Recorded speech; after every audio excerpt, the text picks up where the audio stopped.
Hello. Good evening. Have you been enjoying the masquerade? Yes. Good, good. Well, I am that man. Yes. And I am here tonight on behalf of the British Anime Standards, Technology and Applied Research Development Society. For those who are unfamiliar with the society, it was set up to promote anime in the UK and deal with the many social challenges created by its popularity. Now, normally we do this by sending infomercials with products and initiatives that are relevant to your interests to conventions up and down the UK.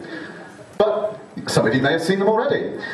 However, for Auchinawa, we decided to take a different route and have a more personal touch and have someone talk to you directly. In this case, me. This is apparently to present a more friendly facade to the general public.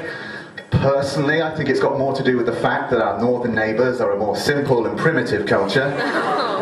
For example, the infomercial we were going to play, we did show it to Ninja Steve, but the moving images terrified him so much that he spent 4 days hiding behind his sofa, crying, saying we'd stolen his soul and going on about demons. But I'm not here tonight to talk about the fine mud hut dwelling residents of the north. No. Ooh. Every ooh makes my erection stronger.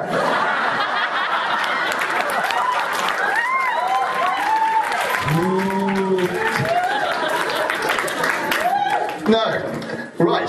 Thanks to advances in modern science and the fine art of lying, the Society has actually discovered the 3 main factors that contribute to people having a bad time at anime conventions.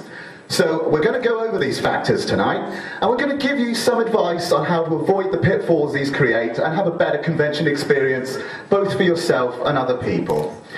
So, factor number 1, anime. If there's one thing that's guaranteed to fuck up anybody's anime convention, it's anime.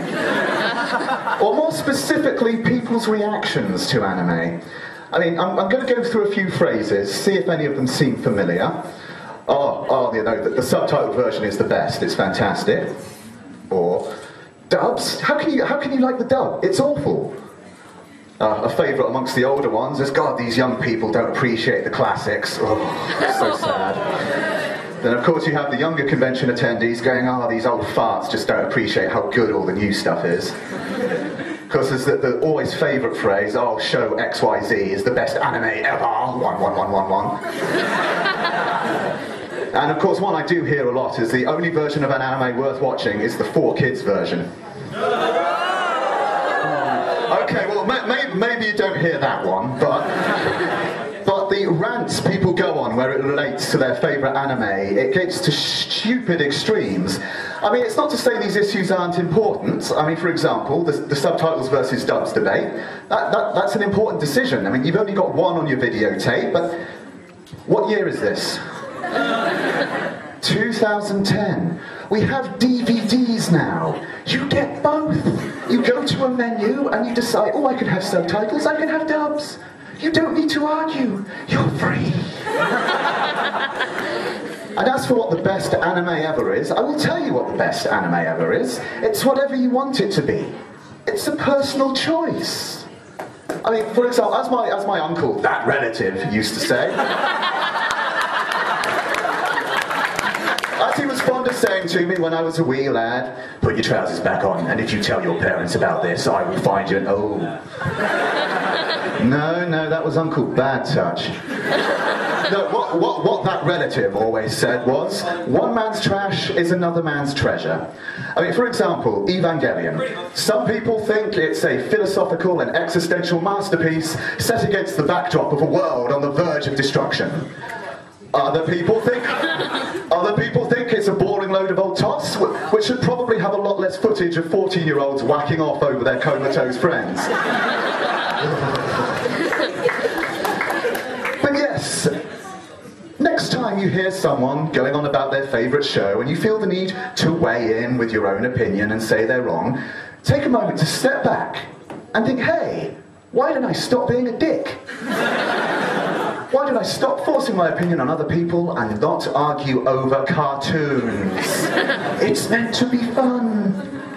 And if you are going to fight, at least have the decency to whack on numbered tabards, so I can make some money off bets, seeing who can take the most limp-wristed slaps before they cry like a little bitch. Basically, if you can't play nice, maybe you shouldn't be at these events at all. That said, Rumbling Hearts is the most boring piece of shit-ass show in existence, and I cheer every time the main character gets hit by that bus. Every time. Right, I think time to move on to factor number 2. Hygiene. Yes, this is an old one, and this has affected every convention since the beginning of time. Because for some reason there is a small contingent of convention goers who feel extravagances like changing their clothes and washing regularly is, a sign of weakness, and smelling like a dead dog that has been left in a sewer for a week is something to be proud of. It's not. Now, previously we thought this was because these people were brainless morons. However, thanks to a groundbreaking study by Professor Ingvar von Alkoholischen, we have discovered this is not the case. You see, with some anime fans, when the storage areas of their mind become full of anime, it exerts pressure on the reasoning centres of their brain. Because ironically, they're not trying to smell like the smelliest human being in the world, they're actually trying to attract a mate. Bear with me here, it will make sense. You see, due to their skewed perceptions, they think, what would be the best way to attract someone of the opposite sex? So they think, what would be the most glorious example that would attract someone? Physical perfection is normally what they're thinking of. However, this is usually beyond the means of an average convention attendee, let's face it, especially you. So they seize on the one thing they think they can emulate, which is the healthy, pheromone-filled, sweaty sheen that you find on the most insanely boneable examples of humanity.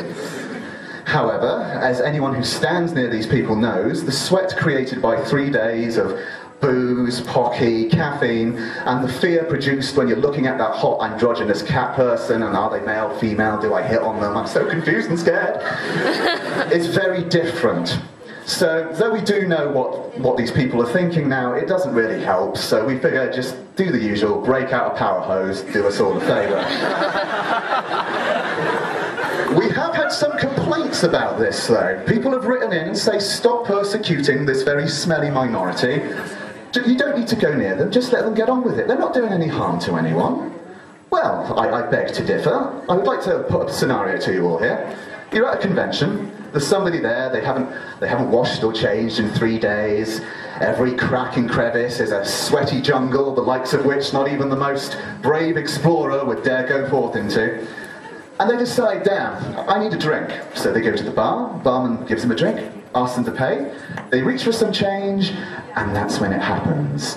A hand plunges into a pocket soaked in crotch juice. They root around, pull out the change and pay. They go, but they start touching stuff. The bar, tables, chairs, maybe your face lovingly. Think about that. If you're really lucky, you may even get their change. Stewing away for 3 days. So no, I don't know about you, but that freaks the piss out of me. So, yes, moving on. The third factor now, PCD, post-con depression. This will affect most convention attendees at some point when, after an awesome weekend, you suddenly realise you have to go back to the soul-destroying monotony of your sad little lives. I don't need to worry about that because I have a lifetime membership to the Square Enix Pornatorium, so my life is fucking great. But you guys, yes, sucks to be you. However, we do have a cure now, though. And we do have a little infomercial for this one, so if somebody could give Ninja Steve a sedative, unless he has another episode, and we'll show you. Tech come into play.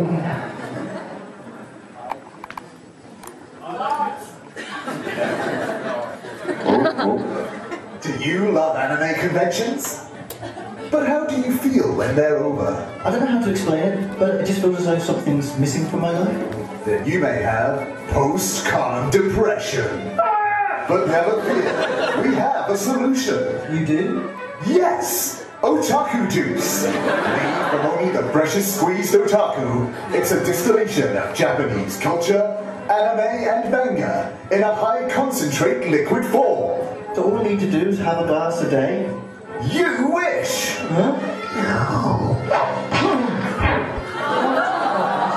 Just think happy thoughts, Mr. Valentinez. Otaku juice refreshes the parts you probably didn't want refreshed in the book.